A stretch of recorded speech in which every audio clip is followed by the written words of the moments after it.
Hey everybody, welcome to the Ronline Report. Today's guest, all the way from the UK, they call him the Shed. Where did he get that nickname? From the late Sean Connery. Called him James Hollingshead. Shed. James Hollingshead, how are you, sir? I wish that was the way I got the name. That'd be like really honourable.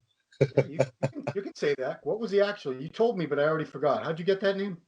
It's still my American friends mispronouncing my name for so long. So it just became reality. Yeah, everyone was just saying Hollingshead. So then Hollingshead, Shed. Yeah. It just stuck. And then Luke said you have to have that as the name now because he just found it hysterical. It's like he could just envision me as an actual shed and then just said, that's you now. So I've been stuck with that name. It's not even a serious name, but it's become serious. Yeah, I was calling you Hollingsworth for a minute there, but I think everyone's done that. I've been Hollingsworth, Hollingswood, everything but my real name. It's probably the same derivative way back when, anyway, right? Just like as long as it's got Hollings in it, it's kind of there. It's like Harris and Harrison. It's probably all the same. Oh yeah. Same monkey a million years ago named Harris that we all came from. But yeah, precisely. So I contacted you to talk about insulin because you had mentioned in one of your own videos, it was on your channel, right? The James Hollingshead channel, where you went to see your doctor. Yeah, it was indeed, yeah.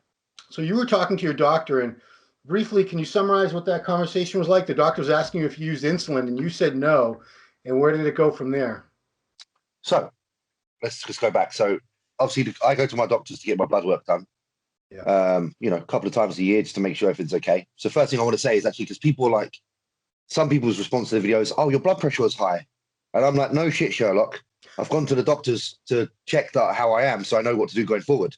Yeah. So if I go to the doctors and things are out of sync, I then have the information to go forward with. So that's the whole point of seeing the doctor. Yeah. And then I make changes depending on that. So that's just to answer the people that are like, yeah, you've got like hypertension and all this. I'm a 130 kilo man, relatively good shape. My blood pressure is obviously a little bit elevated. It wasn't through the roof, but yes, it was a little bit elevated. And I'm glad I know that because I've gone to the doctors. So that's the first thing. And then obviously, we go into the discussion of supplements, what's being used, albeit your growth hormones, It's for the Americans out there, 286. Yeah, okay. Yeah, about that in a minute, I'd say. So we got speaking about supplements and then obviously asking what my current protocols are and if I'm using anything. And insulin became one of the questions. And we kind of dived into that and I expressed my opinion on insulin as of late. Bearing in mind, my opinion has been something that's been created over, a 13-year bodybuilding span. I think 13, maybe more. Wait, I went out 2008. No, it's more than that. Freaking hell. How long is that? 2008, 2021. Yeah. So that's how long I've been bodybuilding anyway. It's a long time. Yeah, you're making me do math again. But it's been a while. You've been many suns and moons have passed. And I've spent that time and I've done many things and I've formed an opinion. And my opinion is my opinion to be expressed on my channel. And I had a strong opinion on insulin, thinking that, I feel that insulin is certainly overused. And I think it's relied upon, and I think it's misused, and I think it's used by people that shouldn't be using it. So I obviously expressed my views on that, and my doctor agreed. My doctor had some stronger opinions than me, perhaps a little bit, which is fair play. He's more than entitled to express them. He's a doctor. He knows more about those things than I do. The whole point of the video is to show a professional opinion on it because I'm not a professional, though I'm a professional bodybuilder. I'm not a professional healthcare specialist. So my opinion is just based on someone who walks the walk rather than actually understands the mechanisms and all the things behind the scenes. We did that. Our agreement was that insulin pretty much shouldn't be present in bodybuilding, I think for very few people at least.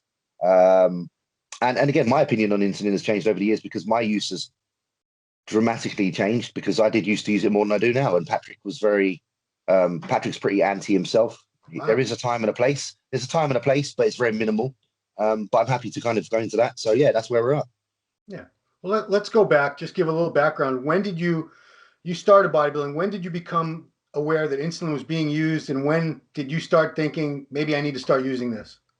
If I'm correct, I started using it, I think, on and off around 2015. Okay. I dabbled a bit, and it did nothing good for me because I didn't know what I was doing. Because that's when my bodybuilding progress stalled a bit. So I think the mechanisms of insulin and me not having an understanding of it probably cost me. So I'm just trying to say from the inside, like the mistakes I've made. 2015.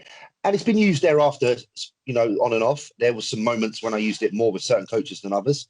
But the most recent shows and the most recent coach has been the least use. And that is why my opinion is what it is today. And that's why I feel that it's important that we express how unimportant insulin use is in bodybuilding. It's not necessarily needed. So who does, what is it used for? I mean, talk to me like I'm an utter moron. Why do bodybuilders use insulin? Okay, so the meathead approach is that most bodybuilders think I want to eat shitloads of calories, majority being from carbohydrates, and my body's going to have a hard time absorbing that unless I use insulin. Okay. So we're going to use insulin along with our meals to help uptake more of the glucose and store it into the muscle, store it as muscle glycogen, get bigger, stronger, perform better, and all those kind of things. Also help with uptake of other nutrients that are digested and eaten at the same time as the carbohydrates. And that's kind of the basic approach. That's what people think. They think the insulin is going to allow you to go beyond the parameters of your natural ability to uptake carbohydrates. So anyone that's like, oh, I need to be 10 pounds heavier, but I'm struggling. That's when people would be like, you know what, let's use insulin. That's going to allow me to eat more, absorb more, get bigger. And that's the meathead approach. And does it work that way for a lot of people? Listen, if you're going to use insulin, it can work, but you have to be extremely, extremely on point. And that's why I don't think it's viable for the majority, because I don't think 99% of the population can adhere to a plan that is as strict as what it should be when it comes to insulin being involved. I think it's too precise, too dangerous if done wrong, and not necessarily needed for the results that you can achieve without. So it's only, listen, in my opinion, maybe the upper echelon of bodybuilders who are trying to eke out 1% are the people that should use it, and it should be done when they're being, supervised, and someone's doing it from a medical standpoint and understanding what they're doing and the mechanisms. Because too many people think they know enough. They're like, the basic thing with people is like, yeah, for every unit of insulin you use, you just take 10 grams of carbohydrates, you'll be fine. Yeah. But that's so generic and it's so not worked out. If you don't know, what if you get something wrong? Like someone could eat a carbohydrate that digests a lot slower than something else, and it doesn't digest in time and they go into a hypo. There's so many issues that can occur if people don't understand the true mechanisms of both nutrition, but also the insulin as well, because it's not just the insulin, it's the nutrition that goes along with it. And it's a territory where most people shouldn't be visiting. And that's just the way I feel about it after, like I say, I've been a professional for 4 years now. It's my 4th year as a professional. Yeah. I think I've been able to develop an understanding of it to a level where I can comment on it at least and not be criticized for my opinion. Right. Though some people may disagree with my opinion, it taught me well to be more reserved, and it taught me well to be more aware. Well, I wanted to do this because I have a real problem with insulin. I have a real problem with diuretics. I know they're both widely used, but steroids, you can shoot steroids all day, bottles and bottles. You're not going to die that day. But if you fuck up and do too much insulin or too much diuretics, you can die right there and then. That day, you're dead. Absolutely. You talk about the need to be precise. We're not all rocket scientists here. We're not all doctors. We're not all good at calculations. How precise do you need to be to do this safely? Because there is this widespread belief that as long as you know what you're doing, you'll be fine. Well, this is the thing. Okay, so there's danger zone, which is relatively difficult to get into. But you have to think of the long-term effects of getting it slightly wrong, where you're possibly going to be storing a lot of fat, and then over the years, what that will do to your body when you're, because people still eat shit food and take insulin at the same time, because they think, oh, fuck it, it's going to make me grow. Sure. And it's a storage hormone. So you're going to store a lot of the nutrition that you're taking in. And if there's a lot of trans fats and other shit going in, which people will like to eat in the off season because they think that's how you grow. Right. Again, I'm just talking about a majority. I'm not trying to say every bodybuilder does this. I'm not trying to pinpoint any one individual saying you're a moron because you do that. But it is amazing how many people do that. It's just, if you're putting bad food in and you're using something that's going to help accentuate that uptake, you're uptaking bad. So there's that's the factor that bothers me a bit. And then obviously there's the other factor, which I say like danger zone factor, where if you literally get insulin wrong, you don't have the exact nutrition present to counter the effects of insulin, you could have a massive mishap and something go terribly wrong.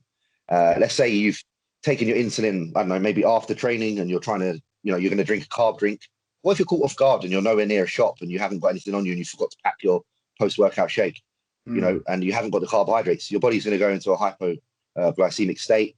From there, it could go into very bad place. You might fall asleep, you just don't know, and then you might never wake up. So I just don't think it's worth the risk for the majority. And when I say the majority, I really think unless you're on that like Olympia stage and you're getting the possibility of, and this is, the possibility of winning $400,000, and even that isn't enough really for me to say it's still viable to do, but no one else is getting even that.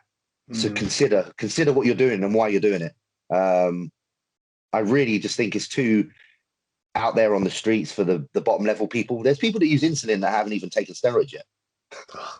And honestly, because of the promise of instant result. Because obviously, again, storage hormone, instant uptake, cell volumization, fullness.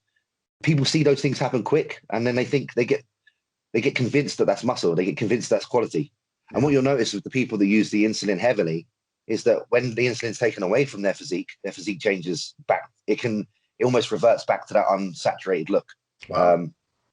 Listen, I'm not going to deny that insulin can work, and I'm not going to deny that it hasn't been part of my process.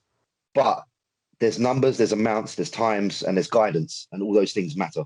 And I've seen people pushing insulin to extreme numbers, like units of up to 100 IUs a day, which is incredible, which is ridiculous. It is ridiculous. And then you could find a coach like my own who would probably only ever suggest that the top amount for even an athlete my size and weight is something like 6 IUs. So you think of the 6 versus 100, and I'm not even saying that 6 IUs is something everybody should do, because it isn't.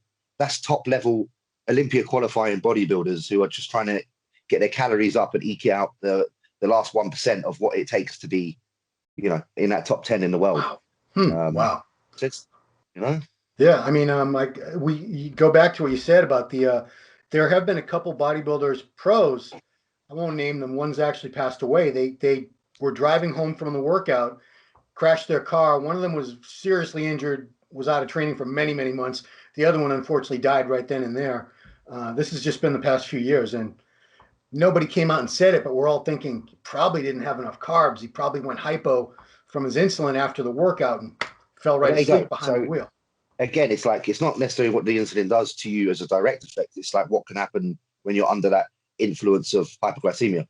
Yeah. Because you make silly mistakes. You take a step, when you're sweating and you're in a hypoglycemic state, if you're behind the wheel, that's game over. If you're walking down the street and you're trying to cross the road and you're not aware because you're in the heat of a hypo, that could be game over. You're just, like, I'm not saying there's not loads of human states that can occur, like strokes and stuff that happen naturally. I'm just saying, why encourage something to happen if it doesn't need to? You wouldn't do something to onset, a stroke, would you? So why try and avoid hypoglycemia if you can? You don't need to use insulin. Don't. If your pancreas is working fine, don't use insulin. Well, so the argument, there's long acting and short acting. I don't know a lot about insulin. Yeah. So I'm going to rely on you for some of this info. So obviously most bodybuilders use the short acting insulin. I've heard of using it right before the workout with some carbs, and then right after the workout with more carbs. When I tried insulin for one winter, and I effed up bad because I didn't realize it has to be all clean carbs, and I was eating cookies with fat and sugar in them and turned into a big bloated sack of crap. But is it safer for bodybuilders to use a long acting insulin so that they don't have those massive spikes? Yeah, so in my opinion, and again, this is my opinion, and other people will disagree because there's many out there that say long acting safe because it never truly takes you. But that's not my understanding, because I'm not a doctor and I'm not someone who's overly recited in this. But from my experience, the long acting is harder to control because you've got to understand you've got something in your body for a long time. So whereas if you take the short acting, its windows and you're going to try and deal with it there and then. And once it's passed, it's passed. But again, the problem with the short is that it hits hard. So if the short hits you hard, then and you're not prepared, it's going to be a harder hit than the long. I would beg to say that none are lesser evil. I would say if it's either that you're doing it and you're doing it under the guidance of someone super professional, whether it's long or short, or none at all. Like I don't want to word it like short's better for you, because then people might think, okay, then I can just do short. But I don't even think that's the case. Right. So Dave Palumbo did a video in response to your video, and I don't think he actually called you a moron or anything, did he? He didn't use that word. I don't think so. I didn't watch it. I didn't watch it, but yeah, because I get on with Dave and I like Dave as well. yeah, Like I've got no problem with Dave at all. Yeah. I think I know why he responded, because it's a subject that encourages views, because it's a good subject. The video was a good starting reference for him to then go into his points, which Right. is fair enough, because that's what the world of journalism and bodybuilding is. It was more of a response to my doctor, because my doctor's not a fan of Dave Palumbo, which is fair enough, entitled to his opinion. Yeah. I'm sitting there and I'm kind of just casually listening. And you know, when someone's just splurting off and saying what they are, and you're like, yep, yep, yep, yep, yep. Yeah. Because I'm saying, yep, yep, yep, yep, yep. I think at one point he mentions Dave, and I'm just like, yep, yep, yep, yep, yep. Dave's probably seen it and thought, oh, he thinks that of me as well. I don't. I'm just saying, yep, yep, yep, because I'm trying to stem the conversation along and saying, okay, sweet, you're the doctor, you know best. Let's go to the next part. And that's it. So I think Dave kind of thought, oh, maybe James feels this way about me because my name was mentioned. But honestly, that's not the case. I like Dave. Okay, well, I watched it. I don't have a problem with Dave personally at all. Nah. We're rivals, of course, but Of course. But he's done, like yourself, he's done a lot of good for many people in bodybuilding. So but he did make a case. So his case, and he does have a medical background. I think he had 3 full years of med school. He's a very intelligent guy. His knowledge is off the charts when it comes to this stuff. But he did maintain that the pancreas gets a break when you use extra exogenous insulin, just like but his point was it allows you to utilize all these carbs and eat all these carbs that you normally wouldn't be able to eat because you're taking in the extra insulin. So and you're not stressing the pancreas as much. So I guess that's the point I'd like you to try to comment on is, do you believe that using insulin, this is just our non-medical opinion, neither one of us are doctors. Do you believe that using insulin gives your pancreas a break so your pancreas isn't as stressed as it would be dealing with 1,000 grams of carbs a day on its own without any extra insulin being pumped in? I think you have to question is, if someone's eating so many carbs that their pancreas can't cope on its own, they're probably overeating, and it's probably going to lead them to get to a point where physically they're either going to not be able to eat because they're blocked up, or it's going to have a negative effect on them visually. Stomach's going to bloat. The look they're going to get is going to be quite center heavy. Yeah. Because if they're consuming that much food that it requires having insulin, they're probably overindulging in the carbs. And that's just my opinion. I don't think people need to eat 1,000 grams of carbs in an off season. I just don't think most people need it or can hack it. You can up other macronutrients to provide the calories. I would say that it's probably true that using insulin can help negate some of the stress off of the pancreas, because that is something that I was actually taught first-handly from a previous coach, and I do believe that. But then I do believe that it should be used sparingly, and it should be used for a short period of time. If it's going to be a tool, it shouldn't be something that's going on forever, because it's still overwork. You're still in a parameter that's above red line. It's like putting your foot on the throttle when you're like literally leaving it on the red, but not over the red, and saying it's okay, we're just in the red, which for me just doesn't make sense. I think obviously if you reach a peak in an off season and you've got 3-4 weeks left, and calories are that high that it requires a little bit of insulin use, maybe yes, because it's only going to be for 4 weeks or so.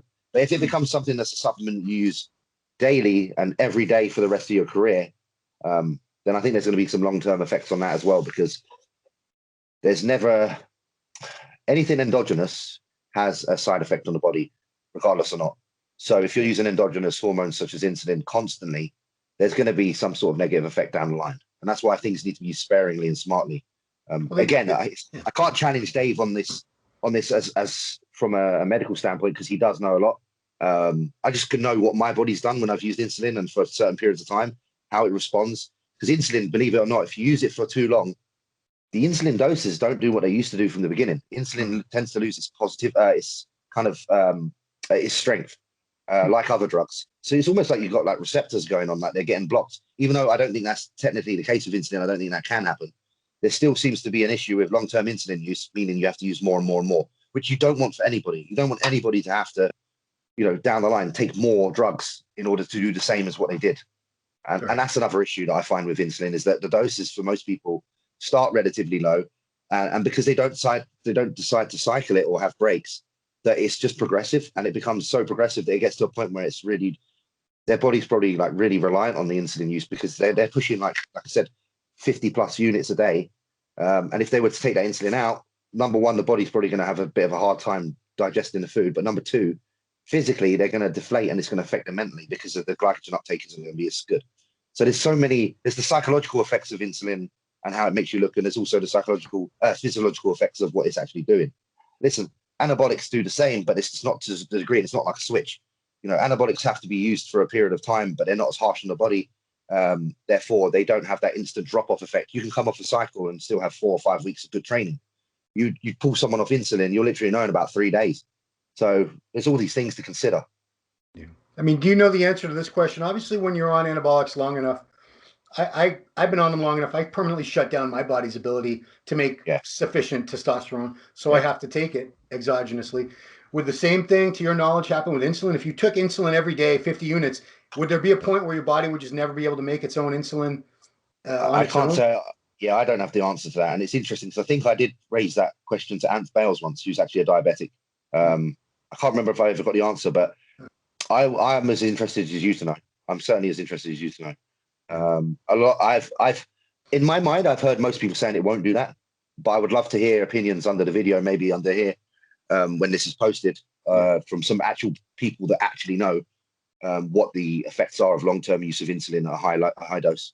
Because I would like to know as well, so that I can pass on that information for people to ask. Yeah, and in the comments, guys, don't call him an idiot or me an idiot. We're asking. We don't know the answer. We want to know. Generally, I want people to be involved. I'm interested to know. And like I say, this video is purely coming from someone who's currently in the industry, currently training to be the best bodybuilder they can, and letting you know what they're doing and what they're not doing, and what they think is necessary and not, so that people out there who want to go the same path can be sensible and be safe. Yeah. So let's get into the carb thing, because that's obviously the reason most guys use it, is so they can eat large amounts of carbs. Yeah. Have you found over the years that there was a certain amount of carbs that you did need, and anything beyond that was just going to end up being stored as fat? Or is there like an unlimited amount of carbs you can eat and just get bigger and fuller forever? No. There's definitely I wish there was, because then I'd get up in the night and eat meals. But no, listen, if you're eating, it really depends on how long. Like initially off the back of a show, you could probably, as long as cardio stays present and training's intense, you'd probably get away with like 800 grams of carbs. But after 4 or 5 weeks, you're going to have to put it back to 600. And then after a couple of weeks, you're going to probably have to put it back another 200 again. And then you're going to have to do something like intensify your training split in order to force more, requirements. So your body needs more food again, and then push the food back up. You have to cycle it. You just can't be constant with that amount of food, especially because there's just the stress on the amount of volume on your, internals. Because you will notice if you eat 800 grams of carbs a day, you're never going to not be bloated. And that long term, what's it going to do to your physique if you're trying to be a bodybuilder, like a pro bodybuilder? It's gonna affect your look on stage. So the upper threshold of carbs is time dependent, cycle dependent. Obviously, when you're on anabolics, you can consume more carbs. You do tend to metabolize better.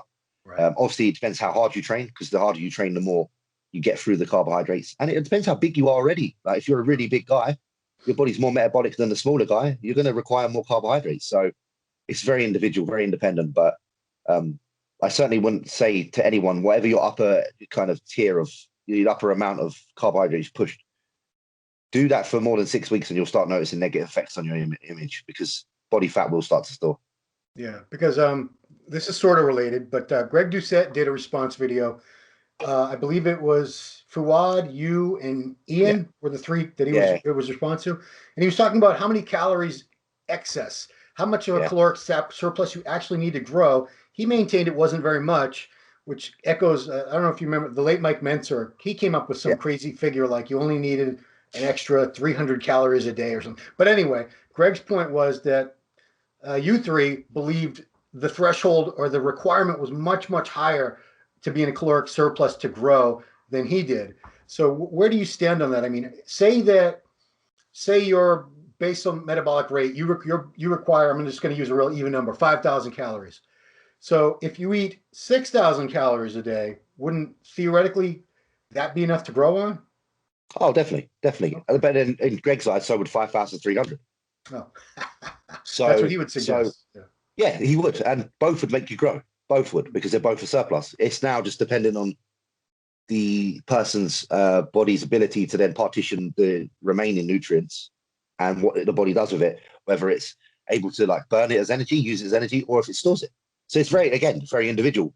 Fuad might have a genetic type that he could get away with eating that extra 1,000 calories versus Greg, who maybe needed to stay slightly lower because his body would store body fat easier.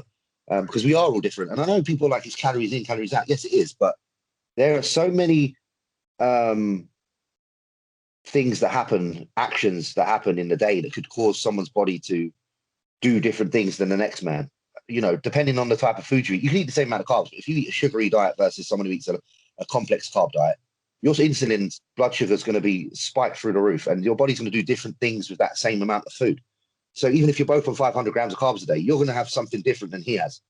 And that's where, like, again, I don't know all the ins and outs of the science, but it makes me laugh when people are like, as long as your macros are the same, you're going to have the same physique. Yeah. It's not true. It's not true, because there's mechanisms that happen from higher glycemic carbohydrates versus lower.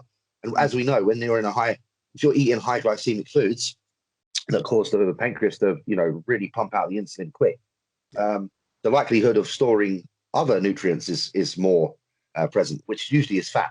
Right. So I've noticed that when I have a higher sugary diet, if I was to have some fats in my meals, they tend to be stored in a negative way versus when I'm eating complex. If I have white potato with chicken and olive oil, or I have table sugar, chicken and olive oil, I don't know why it is, but I guarantee you that the fats from that meal, from the combined chicken and the olive oil, would be stored differently, and my body fat would increase versus the potato meal. And again, I can't say why. I can only say from experience, because I've been that guy that's like, let's switch this carbohydrate for this one because I like it, and it hasn't done what it should do. So there's definitely an effect on whether insulin is super present versus being secreted at a very, you know, gentle rate that's just basically coinciding the amount of food you're eating. So if you're eating 100 grams of like potato, you're not going to get an insulin spike like that immediately. Whereas if it was 100 grams of sugar, it's going to be up there. And there's definitely then an effect that happens from that point forward, at least for a duration of time while the pancreas is pumping out the insulin. Yeah, I agree with you. And this is, get ready, all you if it fits your macros. So it's whatever that's it. They're all about to get really angry, because I believe that a carb is not a carb. I agree with you. 500 grams of carbs from Fruity Pebbles is not going to have the same effect on the physique as 500 grams from, you know, jasmine rice or a sweet potato or something. And okay, IFM, the guys it seems to work best for are naturally skinny and ripped anyway, so they probably could eat whatever they want, and they're still going to stay lean. The average person who stores fat at an average level, or even someone who's tends to get obese, accumulate fat easier, I think it's a terrible idea to eat those kind of carbs, the simple sugars all the time. The thing is as well is, if you currently have a lot of fat storage on your body, if you've got a lot of fat cells that are full, it's easier for more fat to be stored, because it will pull towards that. That's why when you're like post-show and your fat stores are very diminished and as small as they can be, it's a lot harder to store fat because there's no space. And it's all about the space. Again, I would love to hear someone below the video then go into the depths of that occurrence and why it happens. But, you know, to my understanding, again, it's all just storage. Yeah. And if fat stores are small, then there's not enough room to put a lot of fat in there. So it pays to stay leaner. So going by that logic, just taking that a step further, it would seem to me that the people who would do the best with insulin, have the best response and results, would be the people who are hard, quote unquote, hard gainers. I hate that word. But the people that are more ectomorphic, they have a real hard time putting on weight. They eat, and nothing sticks to them, versus people that have a tendency to put on body fat. They're the ones who seem to just get fatter and fatter on insulin, just look bloated. Have you observed this with people? I would personally not encourage someone who's typically, because again, without ridiculing anyone, but if you're typically quite chubby, that's probably down to habits. And that tells me that your nutrition isn't as on point as other people. So therefore, insulin would not be something you should be doing, because as I said to you earlier, the adherence of a nutrition plan is the most fundamental part of insulin being present. So that's the number one red flag, because obviously if they're already like obese or even on the fat side, it's very likely that they have their meals, but also additional calories as well from excess food that they just pick and choose. It's definitely better for someone who is slim and who has tried to eat and who does eat clean. They still eat clean, but just really struggles to put the weight on. Again, how much it can help is limited because it's down to metabolism, and insulin doesn't change metabolism as far as I'm aware. So if they've got a racy metabolism anyway, insulin isn't necessarily going to make them get any bigger. It just depends how much food they can stomach and if the insulin is actually going to help the food stick. But I can't say if it's going to be able to do that. Well, I'm going to put you on the spot right here, James. Do you believe that if you had never used insulin ever, that you would still have the same amount of muscle mass as you do right now? I'm going to be honest, and I'll say no. Okay. But the only reason I say no is because that is the path I've taken.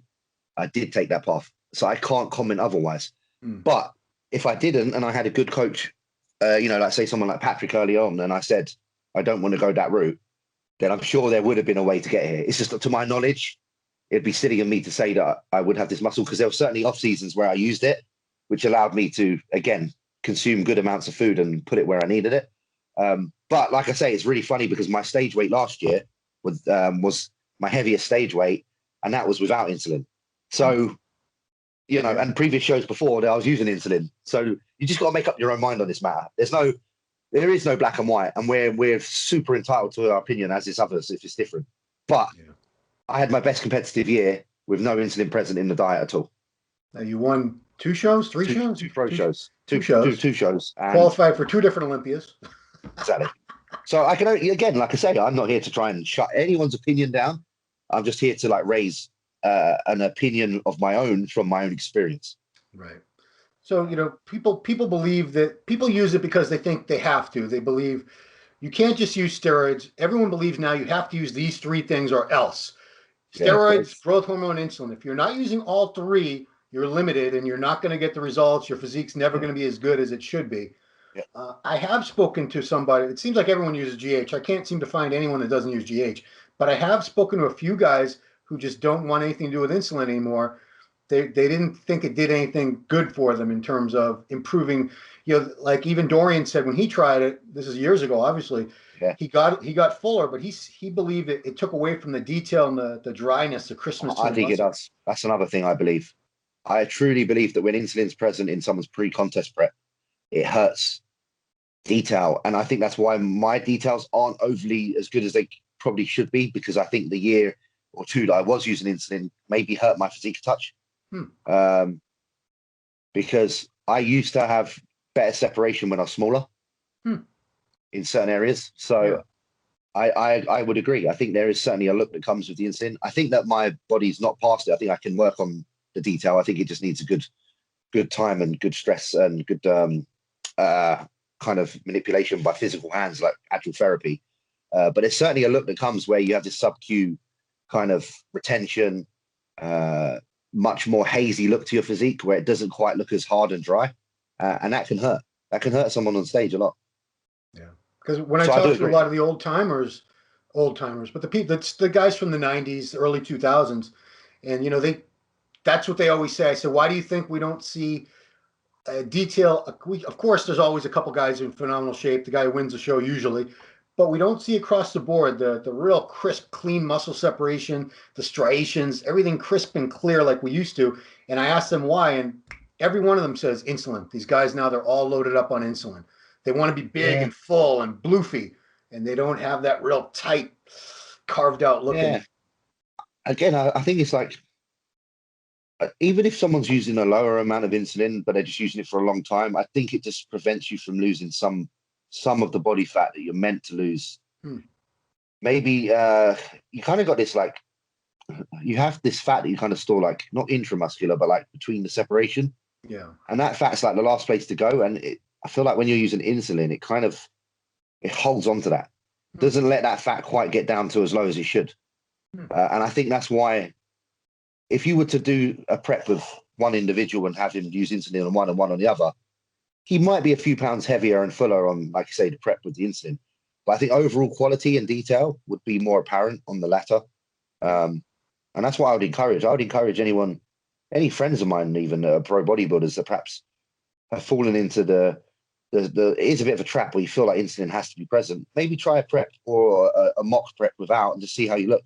And I think you'll be really surprised and happy with how you look without it and how you feel. Because like I say, it's a tool to be used, but sparingly, and I don't think it has to be used as often as people think. And I especially don't think it has to be used pre-contest. I know for a fact that from speaking to like Neil Hill in the past, and I believe him, that whenever anyone's in prep, he never likes insulin to be used. And I don't mean to use his name, but I just know he's credible, and I know he's a good coach, and I know that he trains some of the high-end guys. So, his approach, if you look at his athletes, he won't let them touch insulin. Wow. And if you notice, they all come in really good detail. Oh yeah, absolutely. So it's kind of if you look at Flex, if you look at Cambronero, Cambronero, you name them, and they're all in incredible shape with great detail. And I think that's a massive part of why they have that, is because they don't push the insulin as part of their prep. You also mentioned your current coach, Patrick Tour, is not a big fan of insulin. Not a big advocate. He knows on the bigger guys, he knows it has to be used at some point because calories are in excess and they are very high. But if he can avoid it, he does. Like the minute that prep's on, it's not present at all. Like I say, in an off season with me, like we won't push it beyond like 6 units. Wow. And that's pretty damn low. And and we don't add food to compensate for that.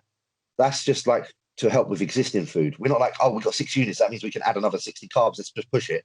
It's more just to help, like you say, probably actually from the aspect of taking some of the stress probably off my body and allowing the nutrient uptake to happen a little bit faster around that post-workout period so that I can move on to my next meals through the day.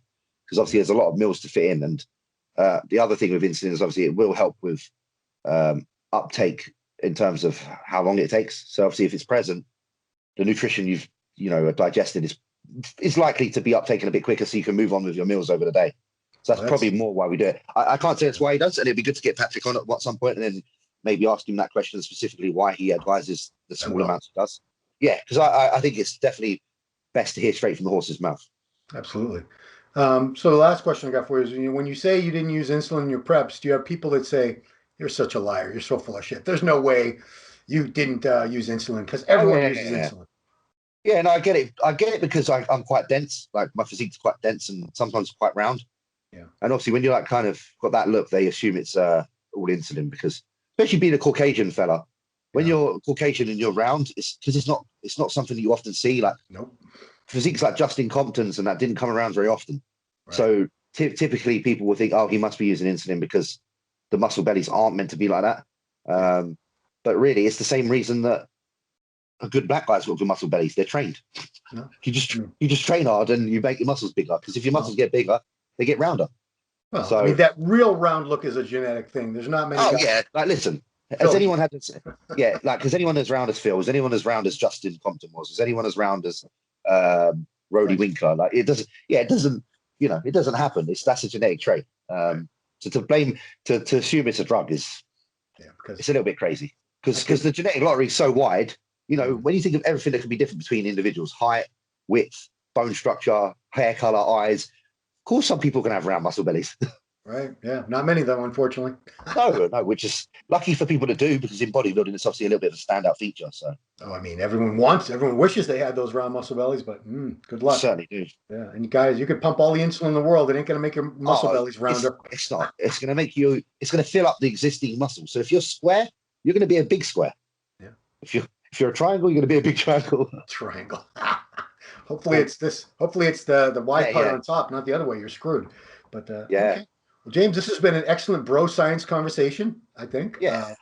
Because we're not medical professionals, we don't claim to be. Exactly. But, exactly. And that's what. And I want to say that again, like, guys, I'm just a bodybuilder chasing a dream of bodybuilding who is really happy to share most of what he does, because I'm privileged to be in the position I'm in. I'm honored that people even listen to what I say. And I would never say anything that's going to hurt anybody and going to be detrimental to your health. And that's why I was more than happy to come on and talk with you, Ron, because if I can at least say my opinion on things, then people can make their own opinion based on maybe some of the things we've said. Is anything facts that I've said? Probably not. It's mostly opinion. But, a lot of the world is opinion. And if you do follow me and listen to this interview or whatever, then most likely you've based most of your opinions off of things that either I or Ron have said anyway. So you're probably on Team Ron or Team James. So it's all good. Well, there's no real. I don't think there's much science on this anyway, because It's not like a university is going to do a study on insulin and bodybuilders and all this and the effects. They No, don't care. and Nobody cares outside of our little world. exactly. And like I say, if it gets a few people commenting below this video and people share some actual good knowledge, then we've done our job. Yeah. So, yes. It's a conversation, guys. It's just an ongoing conversation. So absolutely, especially if any of you are medical professionals and really know what you're talking about, drop some comments, please, because I want to know. I'm curious to know. So that's it, man. Yeah, you might not even be part of the bodybuilding culture who's listening to this video. You might stumble across this because it has the title insulin in it or whatever. If it does, and you come across here and you've got some valuable information, consider this. You can help the bodybuilding culture with your outside knowledge, which is a great thing for other people. You're helping people that aren't necessarily in your circle. And in return, hopefully they can help you. So it's always a good thing. Cool. All right. The Shed, thank you so much. Redcon 1 athlete, James Hollingshead, everybody. Follow him on Instagram at, is it still Hollingshead89? Yeah, it's still Hollingshead89. And I will say this, because I'm playing games a lot lately. I'm going to shout this out. I'm on Twitch, and it is The Shed is here. So if you want to come and join in some live conversations on Twitch, it's basically like Shed is here on Twitch. Just come and chat some shit. What's your favorite game right now? To be fair, I'm playing Call of Duty with everybody at the minute. Okay. Warzone. So if anyone wants to play Warzone, I'm there. Okay, well, I'm going to let my son know. I don't think he's into Call of Duty at the moment. Something else is keeping him up till 4 a.m. I'll find out what it is. But I know some of you guys are gamers. You've got to be, and you're taking your war game supplement from Redcon 1 to make you better gamers. Absolutely, that was the best idea Aaron ever had. But he's had a lot of good ideas. But that was a good one. War games. Anyway, cool. Well, James, appreciate you taking the time. This is an interesting conversation. I was very curious. I really wanted to get your input on this. So thank you so much. Well, I appreciate it, man. And thanks for your time. And thanks to MD. All right, everybody. Thanks for watching. It's been Ron Harris with James Hollingshead. We'll see you next time.